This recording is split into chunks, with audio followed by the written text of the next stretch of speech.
Lynn, your reaction to these on-camera moments this week? My reaction is that it was very good that he allowed cameras in because we got to see some of the process of making the negotiation. When former President Obama campaigned in 2008, he promised to put on TV all the health care negotiations that led to Obamacare. And he had one session and never did that because they're not real negotiation sessions. Well, he blames the Republicans, right? He says the doing Republicans didn't want to be on TV.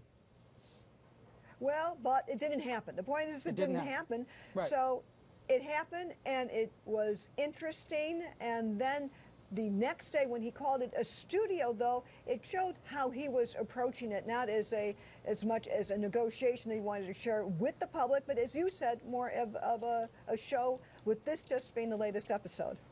Now, sometimes I'm watching TV, I hear about the optics of something, and I roll my eyes. I don't want to spend more than 60 seconds on the optics. But, David, I'm going to give it to you. 60 seconds. The optics worked, didn't they? Let's be honest. It worked. Visually, it sent a message to the public. Yeah, you know, you're absolutely right. 58, 57, 56. I'm talking fast here, Brian. Listen, in terms of the way I think after all these years that we watch television, what happens, especially with cable news when it's on all day, you dip in and out. And when I looked at the screen, looked up at my desk on the screen in this meeting, I thought exactly what he wanted me to think. Well, he looks in control. I haven't heard him repeat himself. All the things, it was obviously an attempt to knock down Fire and Fury and to say I'm in control. But two things about that. One, I didn't even, dipping in and out, I didn't hear his clear misunderstanding. It's not misunderstanding, his clear ignorance of what a clean bill is. And here's the thing. So if you just watch that, as probably a lot of average viewers did, it was a success in terms of the optics. But then, cable news and network news and all the newspapers gave us more context and deconstructed that performance. And as Lynn said, that's what it was, a performance. You have to really be wary when they let you into a room with cameras on and you have a performer sitting at the head of the table. It's artifice, it's constructed, it's a campaign ad. And then they turn the cameras off or make the cameras leave, and then they do the real business. I'm not impressed with that. But in terms of PR, in terms of image making, it was good. But Brian, the good news is we are doing a better job across the board as journalists in explaining, hey folks, you might not have noticed, but he doesn't know what the hell a clean bill is. You know, and that's pretty basic in Washington. Lynn, I see you disagreeing. Well, but not. I'm not. I just want to supplement and amplify to what you guys are saying, because I think even when you use the term clean bill right now, a lot of people, if I could just tell people what we're talking about, that means an up or down vote on one topic, such as saving the Dreamer youths who are here in the United States illegally through no fault of their own. What you saw in this exercise, whether or not, however you want to label it, and let's leave the label alone for a minute to understand that what you saw unfolding was a president who was kind of agreeing with the last person who he talked to.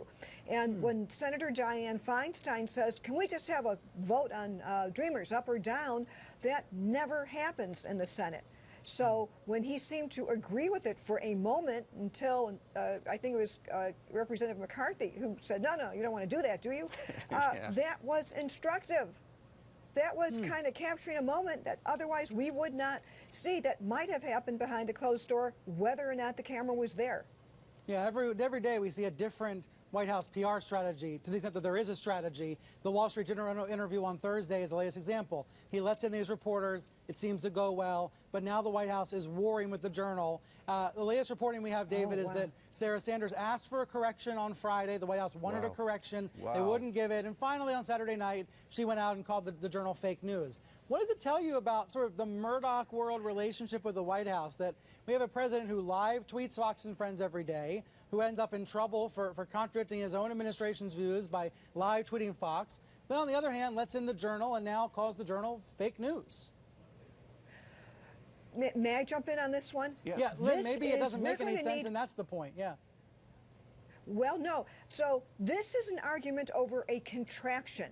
Did President Trump say, I have a great relationship with the North Korean leader, or I have one? Now, I listened to the White House tape and the Journal tape, and for the moment, I think if you really want to maybe be conclusive, have forensic audiologists on it, because it sounded to me like he said, I have. Now, I don't know if maybe there's a dropped diphthong there somewhere, but you have now this dilemma, in addition to his turning on a Wall Street Journal interview where he couldn't get enough of it. When you read the transcript, which they have posted, he's saying, oh, I don't want to go to my next meeting. We're doing a great time. We should do this all the time.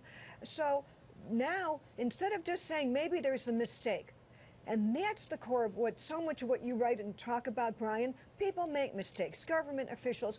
It's not so much if you make a mistake, it's what you do when you find that out. If, let's say, the contraction was there, you don't then deplore all the Wall Street Journal and call it fake news.